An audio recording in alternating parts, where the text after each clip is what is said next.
notice that woman who talks about the Dust Bowl? Because Oklahoma's going through it right now. I don't know if you guys know, but there were some pretty bad fires that happened in Oklahoma. And I don't know if it's that the fires happened first or second, but currently, if you go onto the subreddits for Tulsa and also for Oklahoma City, and even just for the state of Oklahoma, what you're gonna see is the craziest photos. People look like that they're on Venus because the sun is completely blotted out by a thick haze. And at first, if you look at it, if you're from a state that's fire prone, you might think, oh, that's just fire. But no, it's dust. It's dust hanging in the air. And people are taking these videos where they're like swiping their finger, you know, on surfaces outside, and then they pick it up and there's just a little film of dust. What is happening, dude? I know what's happening. I mean, like, obviously, you know, the ecology of our entire great nation is falling apart at the seams, and we also got rid of the EPA, and so it's not going to get any better. But Dust Bowl came early this century, let me tell you.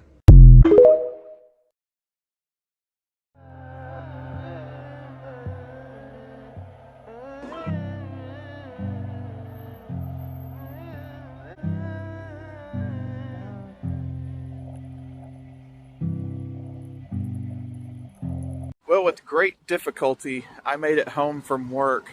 It is still like the Martian surface out here. It is so dusty. Like, you can't even see a mile down the road.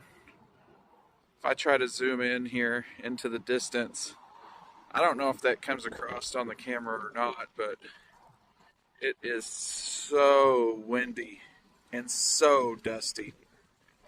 It's crazy.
My God, we are in a tornado. At least 17 people have died after severe storms have left a path of destruction across the Midwest United States. More than a dozen people died in Missouri as deadly tornadoes tore through the Midwest, while dust storms led to fatal car crashes. More than 100 wildfires fueled by extreme winds have forced evacuations, destroying nearly 300 homes. Residents are being warned of potential major weather events through the rest of the weekend. Stay tuned to Daily Mail for more as this story develops.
Ken Burns made a fantastic mini-series on the Dust Bowl that you can watch on PBS and I believe Amazon Prime. This is Tulip. She's joining me today. But the documentary that I want to highlight is called The Plow That Broke the Plains, and it was made by Per Lawrence during the Dust Bowl. Now, Per had never made a film before, but he had this idea to tell the story about the Dust Bowl as it was happening, and he wanted to go into how this happened. So really, it's a documentary about the plow that I was referring to. He tried to get Hollywood funding for this film for years, and nobody would bite, until finally he got a backer in the U.S. government. And this is the only documentary funded by the U.S. government intended for commercial use during peacetime. So if you know anything about America, it is almost constantly at war. And this is the only documentary the government ever funded during peacetime. When Hollywood found out that the documentary was being produced by the government, they flipped out. The studio heads did not want the government affecting their ability to make money on their art form. They tried everything to prevent this film from being made, all to no avail.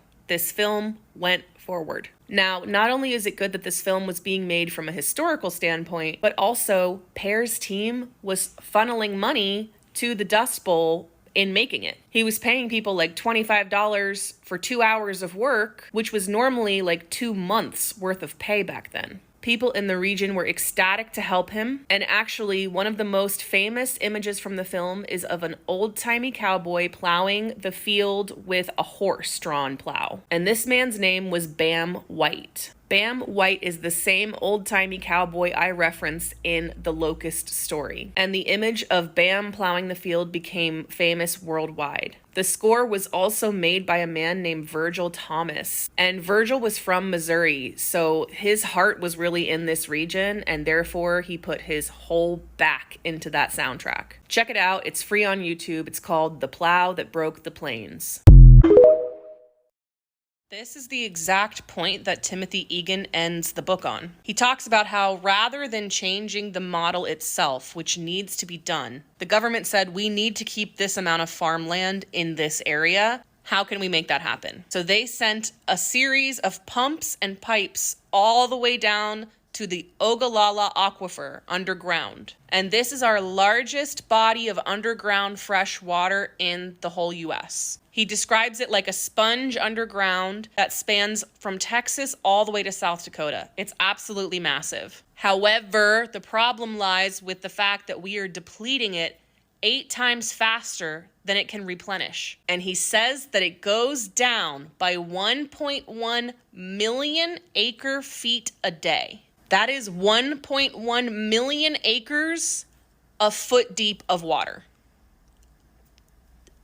That's larger than my brain can comprehend. So to clarify, this land can hold small amounts of gardening. It's not meant to sustain these giant corporate mega farms that decimate millions of acres of land. We actually need to rethink this worldwide. So it's not that the Plains tribes never planted anything there. It's just that it'd be more described like gardening, and they had more sustainable practices to do this gardening. This model is not sustainable. He also details about how these subsidies that FDR set up for small farmers, small poor farmers, to keep them in business for feeding the nation, they are now abused by these mega corporate farms. And these subsidies go to farms that benefit the politicians the most. So they're like political subsidies. And we're talking billions of dollars a year going to these giant corporate farms just in subsidies from tax dollars. Now, I want to make some corrections that the indigenous folks in my comments have taught me. These are things I did not learn from this book or the book I'm reading right now, Empire of the Summer Moon. These books were both written by non-indigenous people. I described the Plains tribes as being mostly nomadic, and I've learned that that's not accurate. As we know, nomadic means constantly on the move, and I have learned that that's really not true. It's more migratory. So they would move and migrate with the seasons to different locations. Sometimes those were semi-permanent locations because they need the earth to replenish with the seasons.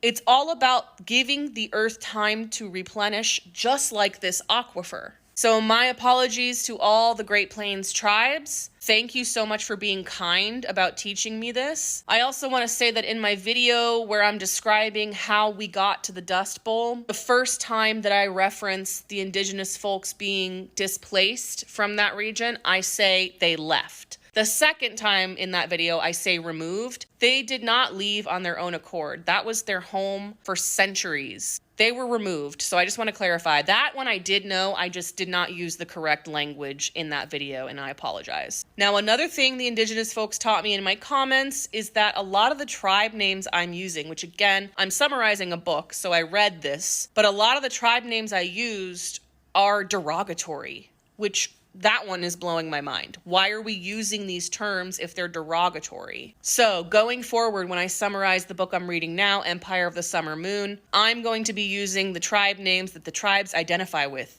That's like common sense. I can't believe I'm reading books that have been researched and they're using derogatory names. Not to shade Timothy Egan, because I still think this is a 5-star book, but I feel like that's a little careless.